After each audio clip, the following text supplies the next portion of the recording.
ગઈકાલે રાત્રે 11:22ની આસપાસ જમ્મુ કાશ્મીરના શ્રીનગરમાં એક મોટો ધડાકો થયો હોવાના સમાચાર સામે આવી રહ્યા છે, જેમાં 9 લોકોની મોત થઈ અને 32 લોકો ઘાયલ થયા હતા। ધડાકો ખૂબ જ ભયાનક હતો। ઘાયલ દર્દીઓને આર્મી બેઝ અને SKIMS સૌરા હોસ્પિટલમાં સારવાર ચાલી રહી છે। વિગતે વાત કરીએ શું હતી સમગ્ર ઘટના અને ધડાકા પાછળ શું હતું કારણ। નમસ્કાર, હું ચિરાગ વર્ષાબેન, આપ જોઈ રહ્યા છો સ્વમાન। થોડા દિવસ અગાઉ દિલ્હીમાં ધડાકો થયો હતો, જેમાં 12 લોકોના મોત નીપજ્યા હતા અને ગઈકાલે રાત્રે શ્રીનગરના નવગામા પોલીસ સ્ટેશનમાં મોટો ધડાકો થયો હતો, જેમાં 9 લોકોના જીવ હોમાયા હતા અને 30 લોકો ઘાયલ થયા હતા। આ ધડાકો થવા પાછળના કારણો સામે આવ્યા છે। અધિકારીઓના જણાવ્યા અનુસાર પોલીસ સ્ટેશનમાં બ્લાસ્ટ એટલે થયો કારણ કે પોલીસ વ્હાઇટ કોલર આતંકવાદી મોડ્યુલના મામલામાં જપ્ત કરાયેલા વિસ્ફોટકના સેમ્પલ લઈ રહ્યા હતા। હજુ સ્પષ્ટતા કરી નથી કે પોલીસ સ્ટેશનમાં 360 કિલો વિસ્ફોટક હતું કે નહીં। તે સેમ્પલ લેતા દરમિયાન આ દુર્ઘટના થઈ હતી। જમ્મુ કાશ્મીરના DGP નલિન પ્રભાતે જણાવ્યું કે મરનારા 9 લોકોમાં એક ઇન્સ્પેક્ટર, 3 ફોરેન્સિક ટીમના મેમ્બર, 2 ક્રાઇમ બ્રાન્ચના ફોટોગ્રાફર અને 2 અધિકારીઓ પણ સામેલ હતા।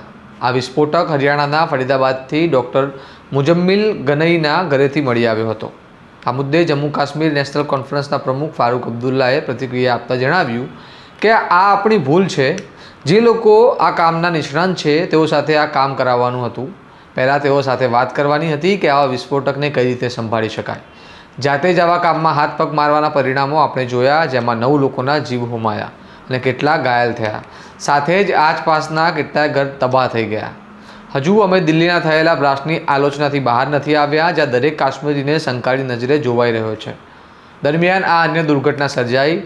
તે દિવસ ક્યારે આવશે જ્યારે લોકો અમને પણ ભારતીય માનશે અને સમજશે કે આતંકવાદના જવાબદાર અમે નથી। એ લોકોને પૂછો જે પકડાયા છે, તેઓ ડૉક્ટર હોવા છતાં આ રસ્તો કેમ લેવો પડ્યો। જમ્મુ કાશ્મીરના ગવર્નર મનોજ સિન્હાએ ઘાયલ લોકોની મુલાકાત લીધી। દિલ્હી ધડાકા બાદ તરત જ આવી દુર્ઘટના થવી તે ગંભીર બાબત છે। પકડાયેલા આતંકીઓ તેમના મનસૂબામાં કામયાબ ન રહ્યા, પરંતુ તેમનું વિસ્ફોટક પાછળથી પણ 9 લોકોના જીવ લઈ ગયું। હજુ તે તપાસ ચાલી રહી છે કે ધડાકો થવાનું ખરેખર કારણ શું હતું। સાથે જ દેશની સુરક્ષા વ્યવસ્થાના સુકાની ગૃહમંત્રીને પણ આ સવાલ કોઈ પૂછતું નથી કે કઈ રીતે આ ઉગ્રવાદીઓ આટલા મોટા પ્રમાણમાં વિસ્ફોટક લાવી શકે છે। તમે ચૂંટણીના પ્રચારમાં વ્યસ્ત છો, અમે સમજીએ છીએ, પરંતુ તમારી પાર્ટીથી ઉપર આ દેશની સુરક્ષા વ્યવસ્થા પર ધ્યાન રાખવાની પણ તમારી જવાબદારી છે।